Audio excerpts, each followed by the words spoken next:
Kurban etlerimizi pay ettik. Kardeşlerimize ulaştırmak için bu yağmurda mükemmel bir yağmur yağıyor şu an. İnsanlar sırada. Allah Teala nasip ederse hepsine paylarını dağıtacağız.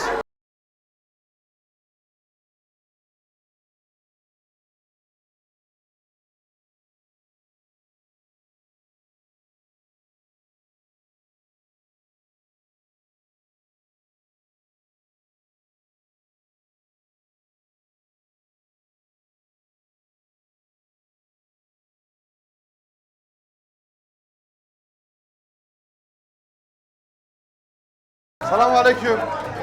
Karakıta Afrika'dan selamlar olsun. Şu an Mali'deyiz.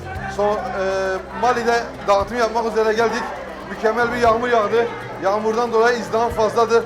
Biz de buradaki yardıma muhtaç olan yetim ve öksüz ailelere elimizden geleni yapıyoruz. Görüyorsunuz hep beraber ıslandık. Allah Teala hayır sahiplerinden razı olsun. Allah'a emanet olun.